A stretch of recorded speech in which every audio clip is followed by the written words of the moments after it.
Sebagaimana benih yang ditaburkan, demikian pula buah yang akan dipetiknya. Pelaku kebajikan akan memetik kebahagiaan.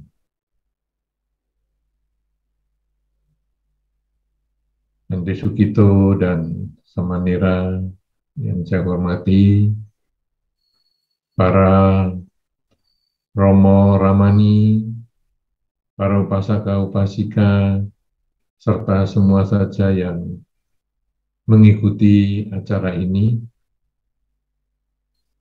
Bersama-sama dalam kesempatan saat ini, kita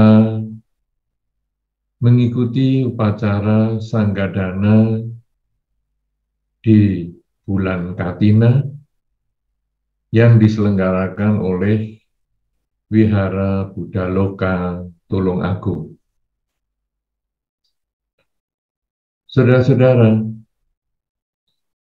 karena pandemi yang masih berlangsung sampai saat ini, maka acara Sanggadana Wihara Buddha Loka Tulungagung ini masih diselenggarakan secara terbatas.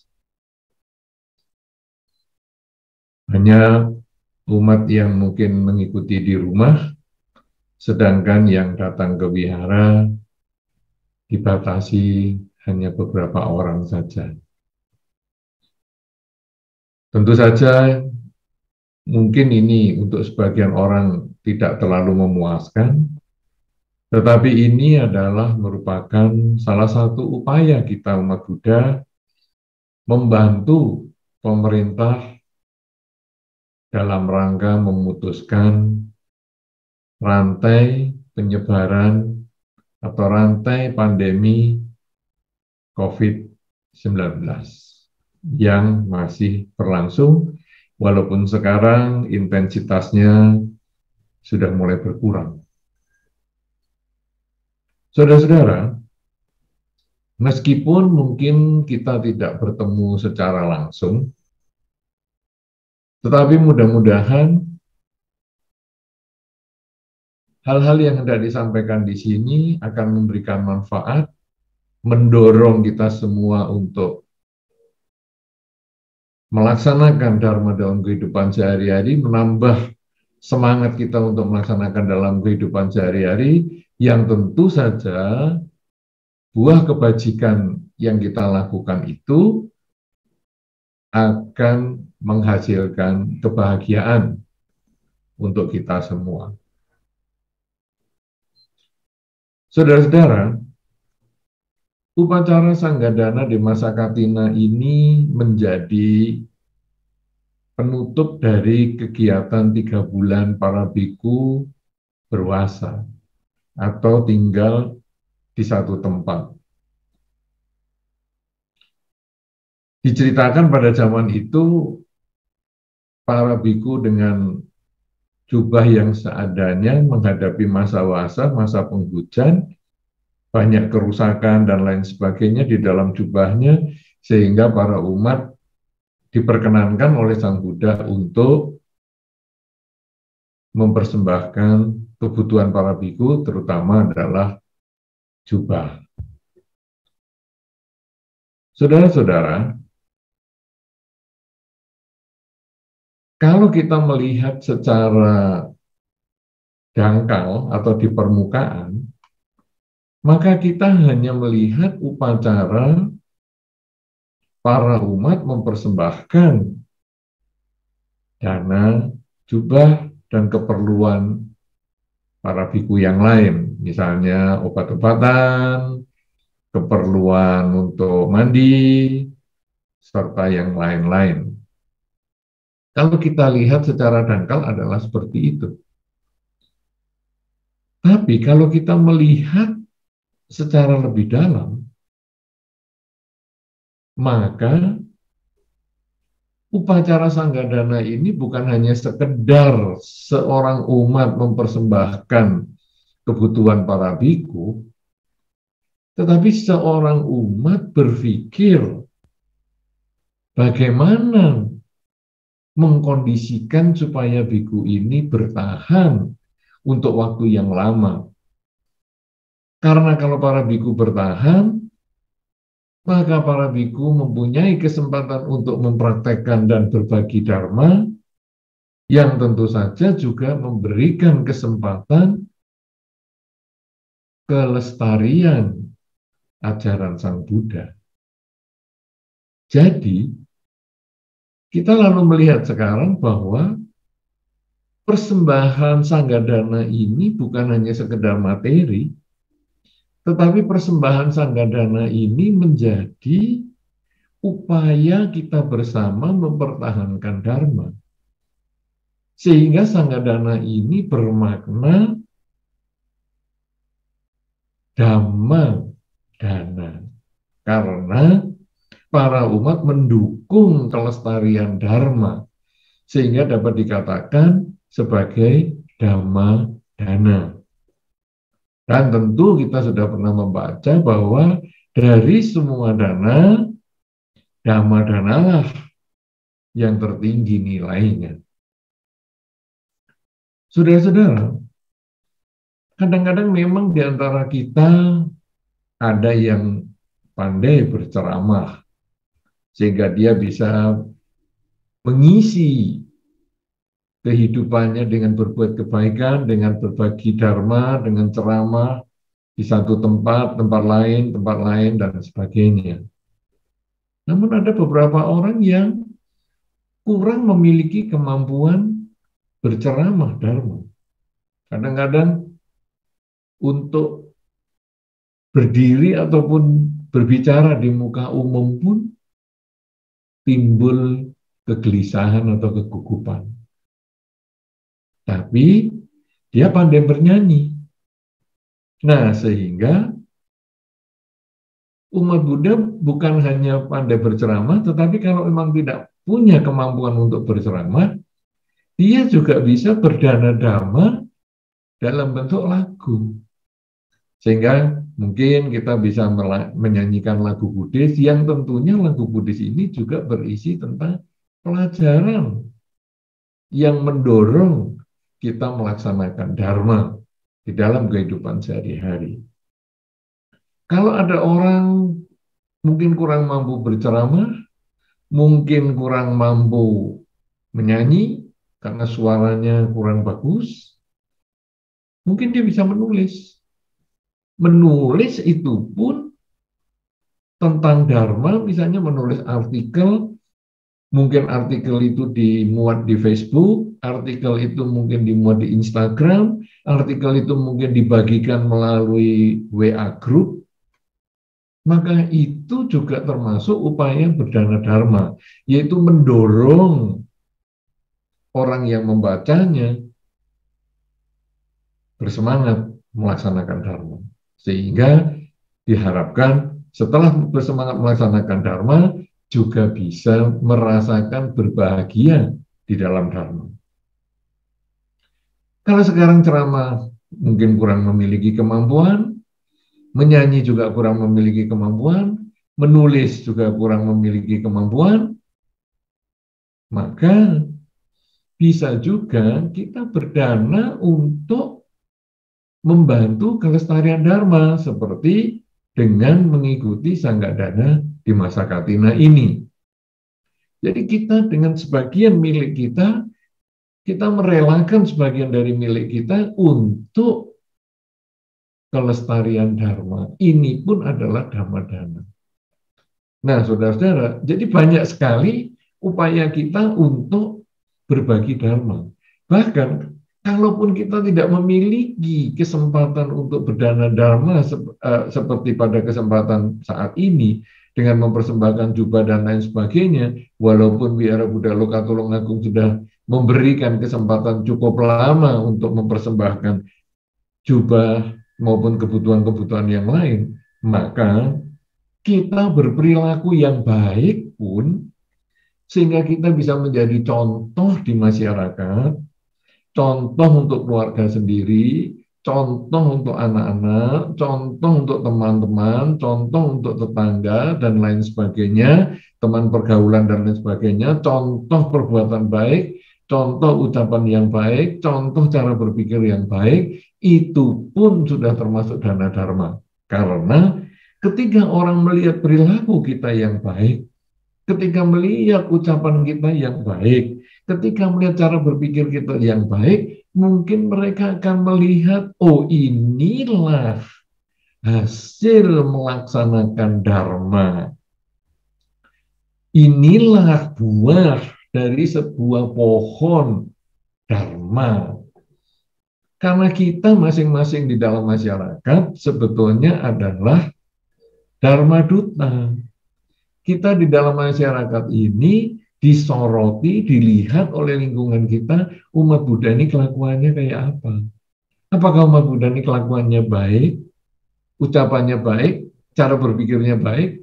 Kalau kita perilaku baik, ucapan baik, dan cara berpikir baik, maka selain kita menambah kebajikan untuk diri kita sendiri, kita pun sebetulnya mengkondisikan orang berbuat baik, dan sekaligus kita meningkatkan, menjaga nama baik Buddha Dharma. Dan ini sesungguhnya adalah menjadi satu kebajikan yang besar untuk kita, karena ini termasuk Dhamma Dana. Oleh karena itu, saudara-saudara, kalau kita lalu melihat sekarang, ternyata Sangga Dana ini bukan hanya sekedar saya datang, saya berdana, tetapi ini sesungguhnya adalah merupakan dana dhamma.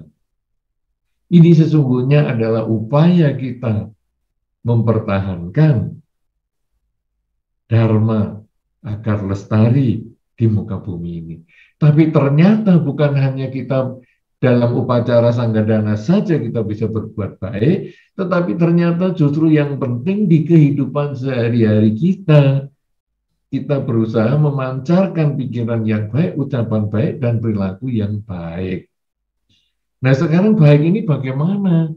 Karena kita gampang sekali mengatakan pikiran baik, ucapan baik, dan perilaku yang baik. Tetapi baik sendiri definisinya lalu apa? Maknanya apa? Nah, sama dengan Sanggadana ini, saudara-saudara. Ketika Anda mempersembahkan jubah, ketika Anda mempersembahkan kebutuhan sehari-hari para biku, sebetulnya kemudian Anda berpikir apa sih yang membuat ataupun apa sih yang bermanfaat untuk para biku. Misalnya jubah. Saya yakin Anda yang berdana jubah ini belum pernah menggunakan jubah, atau pada saat mempersembahkan dana jubah itu tidak menggunakan jubah. Jadi Anda menggunakan baju biasa, pakaian biasa sebagai umat berumah tangga. Logikanya kalau Anda di sehari-hari, Anda kalau ngasih orang ya yang Anda punya. Anda punya baju, kasih baju. Anda punya jaket, Anda kasih jaket. Anda punya jam tangan, Anda kasih jam tangan. Anda punya sisir, kasih sisir. Tetapi ketika Anda melakukan Sanggadana, Anda tidak memberikan apa yang Anda miliki, tapi Anda mengkondisikan ataupun Anda berpikir, biku ini membutuhkan apa ya? Biku tidak membutuhkan jaket seperti yang Anda gunakan. Biku tidak membutuhkan baju seperti yang Anda gunakan. Biku tidak membutuhkan pakaian seperti yang Anda gunakan. Karena itu kemudian orang berusaha. Bagaimana ya saya bisa berdana jubah? Nah, jadi orang ini usaha. Anda berusaha mendapatkan jubah, kemudian dipersembahkan kepada sangga. Berarti Anda ini memikirkan kebutuhan orang lain. Upaya memikirkan kebutuhan orang lain inilah sebetulnya dasar perbuatan baik. Karena ketika kita memikirkan kebutuhan orang lain, kita kemudian berpikir juga tentang diri kita. Kalau saya digitukan, mau nggak? Misalnya, saya tidak menggunakan sisir karena rambut saya digundul misalnya. Misalnya Anda sebagai perumah tangga kan banyak juga yang rambutnya digundul. Kemudian ada orang memberi sisir kepada Anda. Apa yang Anda rasakan? Anda akan merasa, loh, ini kan tidak bermanfaat untuk saya. Tapi ketika misalnya rambut Anda gundul ini karena rontok, sering rontok, bukan karena dicukur, kemudian orang itu memberikan obat supaya rambut Anda tumbuh, maka itu bermanfaat. Walaupun orang yang memberikan obat itu rambutnya sudah lebat, tetapi melihat Anda yang rambutnya rontok, dia berdana obat untuk penumbuh rambut, maka dia sesungguhnya memikirkan tentang Anda. Dan ketika Anda menerima obat penumbuh rambut itu, Anda bahagia. Karena memang inilah yang saya perlukan. Nah, ketika Anda memerlukan dan Anda mendapatkan, timbullah rasa bahagia. Sebaliknya ketika Anda mendapatkan hal-hal yang tidak Anda perlukan, maka kebahagiaan itu berkurang, bahkan mungkin kita tidak bahagia. Dan inilah sebetulnya yang kita latih cara berpikir ini ketika kita melakukan sanggadana. Bahwa biku tidak butuh jaket, biku tidak butuh pakaian perumah tangga, tetapi biku membutuhkan jubah. Kalau gitu saya usahakan saya memberikan jubah dan saya persembahkan. Dan ini sebetulnya adalah latihan. Di satu tempat, misalnya Wihara Buddha Loka Tulungagung mengadakan acara sanggadana di masa Katina sekali dalam setahun. Tetapi wihara-wihara lain juga mengadakan sekali dalam setahun. Kita seorang umat Buddha boleh mengikuti upacara sanggadana di masa Katina ini di berbagai wihara, sehingga kita terlatih untuk selalu berpikir bagaimana sih membahagiakan orang lain. Karena membahagiakan orang lain sama dengan membahagiakan diri sendiri. Ketika kita memberi kepada orang lain dan orang itu tersenyum karena sesuai dengan yang diperlukan, maka kita pun juga merasa bahagia. Nah, jadi sekarang selain kita mengikuti acara di satu wihara atau mungkin lebih ada wihara-wihara lain dan sebagainya, bisa 10 wihara, 20 wihara dan sebagainya, tapi sesungguhnya nanti kita berpikir untuk kebahagiaan orang lain itu juga kita lakukan sepanjang waktu, sepanjang hari, seumur hidup kita. Sehingga kita berpikirlah juga bahwa kalau saya tidak mau dipikir seperti itu, maka saya juga jangan mikir orang lain seperti itu. Karena diri sendiri tidak mau disakiti, orang lain juga sama punya perasaan yang sama, tidak mau disakiti. Sebaliknya diri sendiri ingin berbahagia, maka orang lain pun juga ingin bahagia yang sama. Nah, jadi kita kemudian melakukan itu di dalam kehidupan sehari-hari. Tadi dilatih di dengan sanggadana di masa Katina, tapi kita kemudian melatih ini dalam kehidupan sehari-hari. Ucapan-ucapan yang saya tidak mau mendengarkan karena tidak sesuai dengan yang saya harapkan, maka saya juga tidak ucapkan hal itu kepada orang lain, karena orang lain pun tentu tidak menyenangi kata-kata yang seperti itu. Tindakan yang saya juga tidak suka untuk menerima, saya pun juga tidak melakukan itu untuk orang lain. Kalau kita bisa selalu berpikir demikian, kita selalu bisa berbicara demikian, kita bisa selalu bertindak seperti itu, maka upacara sanggadana di masa Katina ini menjadi punya makna yang besar. Selain kita berdana kepada sangga, selain kita mempersembahkan dana kepada sangga, tetapi kita sudah mengubah perilaku kita, mengubah cara berbicara kita, mengubah cara berpikir kita, sehingga dana di masa Katina ini menjadi inspirasi untuk kita melakukan kebajikan sepanjang hari, sepanjang waktu, seumur hidup kita, yaitu berpikir kalau diri sendiri tidak mau disakiti, jangan menyakiti orang lain. Kalau diri sendiri ingin bahagia, orang lain pun juga ingin mendapatkan kebahagiaan, dan kita hendaknya bisa menjadi sumber kebahagiaan untuk orang lain, kita menjadi sumber kebahagiaan untuk lingkungan kita, sumber kebahagiaan untuk semua makhluk di sekitar kita, bukan menjadi sumber penderitaan untuk orang lain maupun semua makhluk di sekitar kita.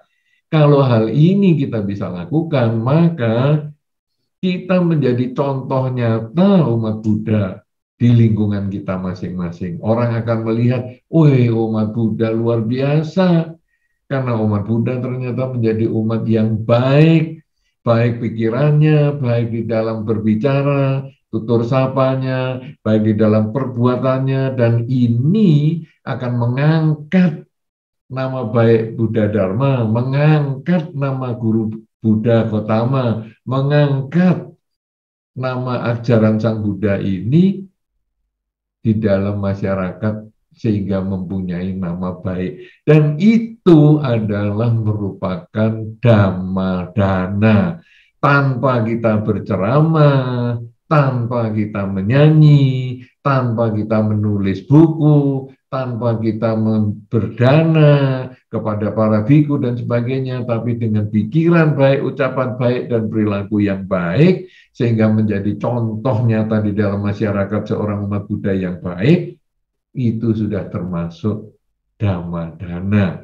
Dan itu adalah dana yang tertinggi di dalam konsep berdana di ajaran Sang Buddha.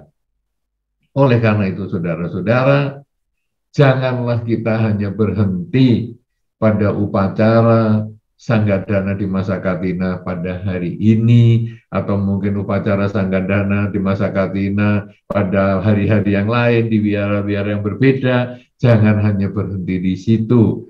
Saya sangat-sangat menyarankan, jadikanlah upacara Sanggadana ini saat perubahan pikiran kita untuk menjadi orang yang berpikir demi kebahagiaan makhluk lain.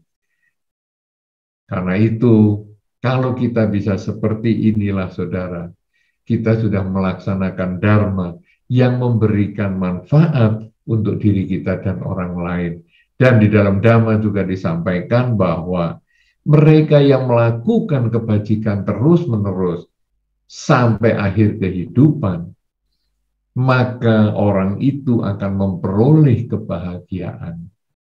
Karena pelaku kebajikan akan memperoleh kebahagiaan. Sebagaimana yang disampaikan di dalam hukum sebab akibat ataupun hukum karma, bahwa sesuai dengan benih yang ditabur, itulah buah yang akan kita panen. Pelaku kebajikan memperoleh kebahagiaan. Kalau kita selalu melakukan kebajikan ini dengan pikiran, ucapan, dan perilaku kita mulai sekarang sampai selama-lamanya, bukan hanya ikut Sanggadana saja, tetapi kita selalu ingat untuk berbuat baik kepada lingkungan dan lain sebagainya, kepada semua makhluk, maka di dalam kehidupan ini kita akan memperoleh kebahagiaan, dan setelah kehidupan ini kita juga akan merasakan kelahiran di alam bahagia. Kelahiran di alam bahagia bisa lahir di alam surga, juga bisa terlahir di alam manusia yang kondisinya nyaman, sehingga kita dimanapun kita terlahir, hidup kita penuh kebahagiaan. Dan hal ini diperoleh dengan mulai saat ini sampai selama-lamanya kita selalu berpikir yang baik demi kebahagiaan makhluk lain, karena itu otomatis membahagiakan diri kita, karena semua makhluk sama dengan diri kita, tidak ingin menderita, ingin bahagia. Ketika kita bisa berpikir positif demikian, maka ucapan pun kita menjadi ucapan yang baik, membahagiakan makhluk lain, perilaku pun menjadi perilaku yang baik. Inilah makna Sanggadana di masa Katina, sebagaimana yang kita lakukan pada kesempatan ini. Mudah-mudahan salah satu makna Sanggadana ini dapat memberikan manfaat, menginspirasi kita untuk selalu berbuat baik. Semoga Anda semua selalu berbahagia. Semoga semua makhluk berbahagia. Selamat Katina, Sabe Sata Hawantu Sukitata. Sadu, sadu, sadu. Maha anumodana atas pesan-pesan Dhamma yang telah Yang Mulia Bante Uttamu sampaikan. Semoga ini menambah semangat kita di dalam melaksanakan Sanggadana dengan selalu menumbuhkan pikiran bahagia di awal, bahagia di saat melaksanakan, dan bahagia setelah kita melakukan Sanggadana. Dengan demikian, berkah yang utama bisa kita peroleh.